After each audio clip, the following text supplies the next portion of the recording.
Guys, ang video natin ngayon ay tuturuan ko kayo paano kayo makapag-register ng National Police Clearance para makakuha na po kayo ng inyong mga police clearance dahil kailangan po muna ng online registration.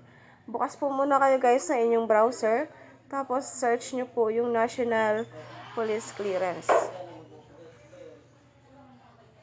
Tapos may makikita kayong police clearance, yung mag-a-appear sa pinakataas.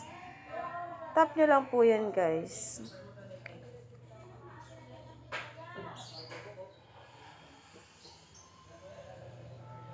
And yung lalabas doon ay National Police Clearance System. Sa baba may register and login. Tap nyo lang po guys yung register kasi nga re-register pa nga lang po tayo. And dito, paglalabas yung kailangan yung i-check, check nyo lang po yun guys, yung dalawa. Tapos, tap nyo lang din po yung next. Then, check po ulit. Tapos, next.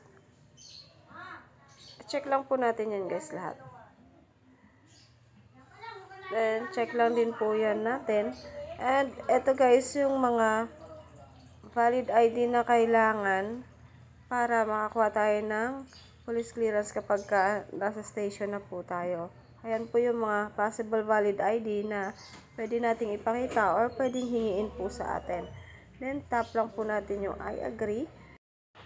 Then, dito guys, kailangan lang po natin fill upan lahat ng mga information na kailangan.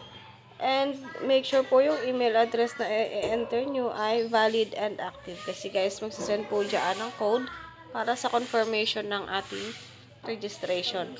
Then, kapag na-fill upan nyo na po lahat, i-tap nyo lang po yung register. And, lalabas po dyan yung next step na gagawin nyo.